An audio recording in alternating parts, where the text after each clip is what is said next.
So our next up speaker is Alistair King, who's presenting from Cape Town. I don't know what the weather's like there.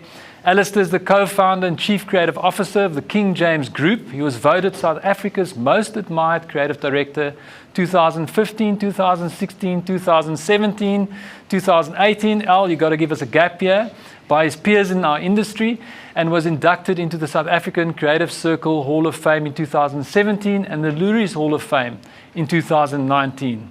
Al's lockdown insight is that big ideas need to be simple and act out of human exchange. He believes that it's a spark between people that drives creativity, and that's what he's missed the most during this period. So with that spark in mind, beaming in from Cape Town, because I know, Alistair, we've got a bit of technical difficulty. You can't walk in, you're going to just appear apparently.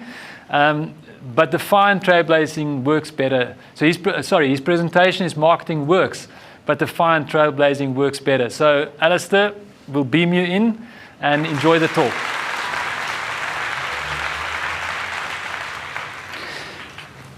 Good morning, everyone. That's what I do, Peps. I just materialize. I'd like to start with an opinion. If you look at the advertising we create as an industry across all channels, all mediums, all disciplines, I'm going to suggest that 10% of it is good to excellent. In other words, it's compelling and persuasive. Some might say I'm being very generous, but let's go with that. I think a further 20 to 25% of all that we do is solid to good. In other words, it's functional, it's effective, it conveys some useful information for the consumer, but is not necessarily inspiring. The remaining 70%, or 2/3 of all that we are collectively responsible for, I believe is rubbish. Absolute wallpaper. It's neither seen, heard, remembered, or even taken note of. It's simply ignored and therefore probably a waste of money. Now, people expect me to be incredibly critical of the work we produce as an industry, but give or take a few percentage points here or there, I doubt that you vastly disagree with me. And if that's true, we'd all have to admit that another name for this conference could be, with apologies to the organizers, marketing works a third of the time. The question is why, and what are we going to do about it?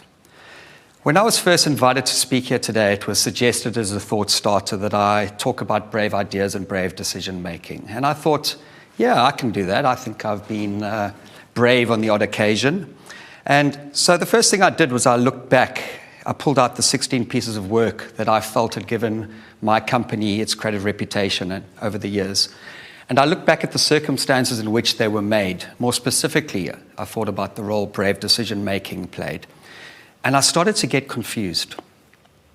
You see, bravery is a very specific thing, and it's called upon in very specific occasions in life. If you were about to storm across enemy territory, facing almost certain death, explosions all around you, shrapnel flying through the air, I can imagine shouting, "Be brave, be courageous, ignore your greatest fears." A call for bravery would be appropriate here.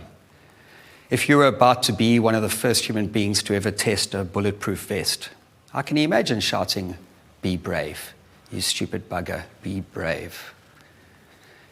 If you were running with the bulls in Pamplona, I can almost certainly imagine screaming in a high-pitched voice, "Be brave," or as they say in Spain, "Sé valiente." But if you are out there like me, staggering through the vast, desolate, barren, void of ideas desert that is the advertising landscape, and someone drops a sweet, lush, fertile oasis of an idea in front of you, why wouldn't you head straight towards it? Surely this is not a question of bravery. So what stops us? How is this obviously not the best thing for you to do? Or is there something else that gets in the way, that obscures our judgment, that makes us doubt that it's really there, as beautiful as it looks, that makes us ignore the excitement we felt when we first saw it? I'm going to suggest that the reason so much of our work is puerile is not because of the absence of bravery, but rather because of the presence of a myriad of other forces that get in the way. Everyone here believes that creativity adds value, but somehow when we are in it, making decisions, making choices, we end up with 2/3 of our work being mind-numbingly pointless and unengaging. This is my daughter, Indy. She's 6 years old now. Although this pic was taken earlier this year, she now has gorgeous front teeth, you'd be happy to know. But she's holding the blankie that she's had ever since she was born. I found myself saying to her recently, when are you going to get rid of your blankie, Indy? And of course, she's not ready, which I fully understand. We all have our blankies, real and metaphorical, that we hold on to, sometimes forever, because they make us feel safe and secure, and they give us reassurance when life gets just a tad scary. Sure, it might be a false sense of security, but it provides security nonetheless, and I accept that. But I think our industry, agency and marketers alike, have more than their fair share of blankies, and they are so real, so impacting on what we do, I thought I'd make them, so we can look at them and feel them, and perhaps consider how they affect us. You may even recognize one or two as your own. So, introducing King Comforters. This is not necessarily endorsement, just for dramatic effect. But King Comforters are the no hanky-panky blankie, because we are, after all, in a serious business, and no one ever said this should be fun. And so our first blankie is this one. Due diligence. This is lovely and cozy and warm. I feel gorgeous and safe. Due diligence is the appealing but flawed belief that the more we think, the more we analyze, the more we interrogate, the more we think again, the more people we ask to think with us and maybe think of things that we hadn't even thought of, the smarter our decisions will be. We've become an industry that craves absolute surety, and we use phrases like rigorous process and sound strategic methodology to anchor ourselves. But of course, we all know that more often than not, we really do and can think ourselves inert. It used to be called analysis paralysis or cerebral constipation, and yet we continue to assemble our advertising like building blocks rather than trust in the random magic of an unexpected idea had by people who just have a knack and intuition for doing that. And then, when we've made something that is patently dull, we defend it by pointing to our due diligence and saying our work is strategically sound, when in fact, what it is strategically sound wallpaper. But I'm sure our consumers really appreciate all the thinking that went in. And here's a Harry Potter moment. Blankie 2. Ooh, this one feels so good. This is the sense check blankie. We have so much faith in logic, don't we? Despite the fact that so many of the great iconic pieces of advertising throughout history don't necessarily make absolute rational sense, we still have complete faith in pre-testing. If I look back at those top 16 campaigns my company has made, campaigns that have essentially built our reputation, only one was pre-tested. It simply survived it. I shudder to think where my company would be today had the rest been subjected to that lottery. In my opinion, pre-testing has butchered more great ideas than any other process in advertising history. That's my personal rant for the day. Box ticked. Blankie 3 is time on my side.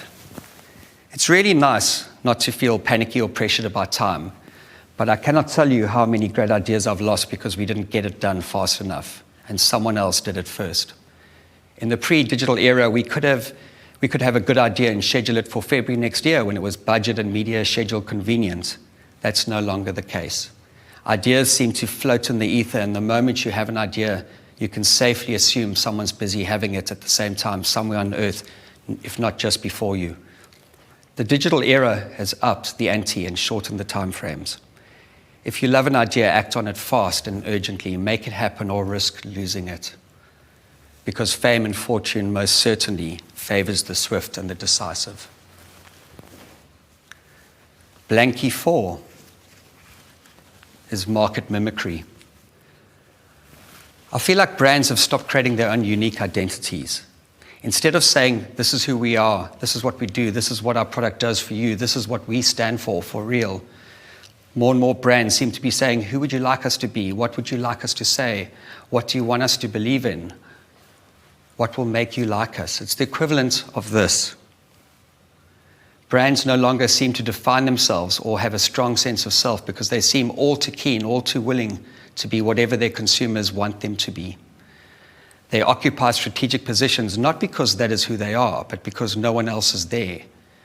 We use market insights to be the subject matter of our ads, so countless brands from countless categories all appear to look the same. We are building brands from outside in. I once read way back that you should never put your target market into your ad.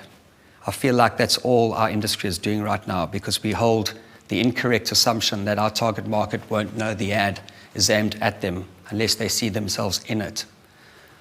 Holding up to the mirror to their market makes brands seem needy and desperate to me, and often disingenuous. Blankie 5 is hardworking, in quotation marks. I hear this phrase a lot. I wish I had the confidence of those who carry this blankie. They've so nailed advertising in their mind. They have the unflinching faith, the absolute conviction they know what hardworking advertising looks like, as opposed to soft-working advertising, which is a term we never use.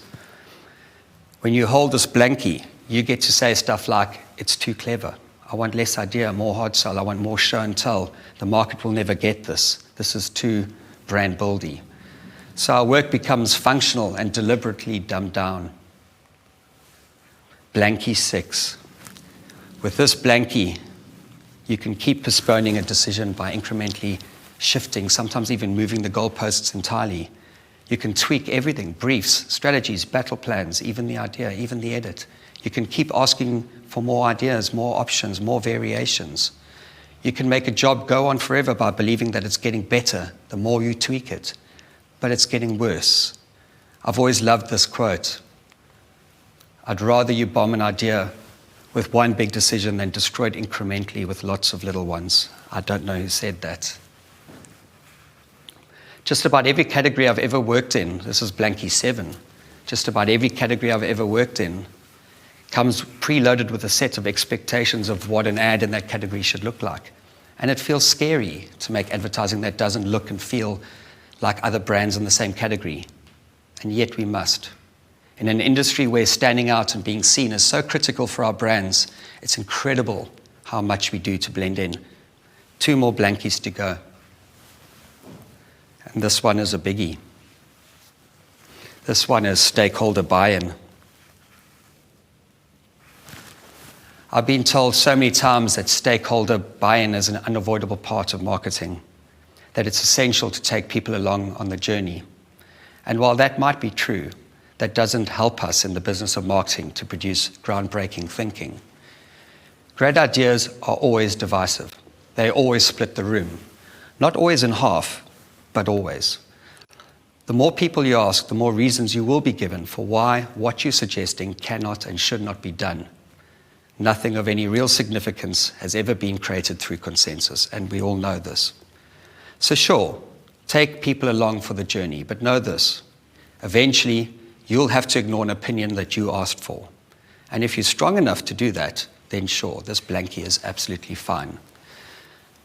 Now, I'm not saying that blankies are the arch villain, but I'm saying that if you're dependent on them, if you use them to systematically avoid making tough, scary, and unpopular calls, they are very much the villain.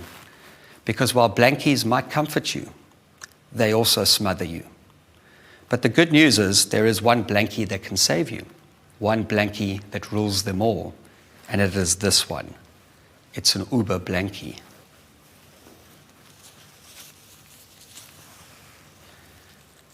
I know it doesn't look very comforting.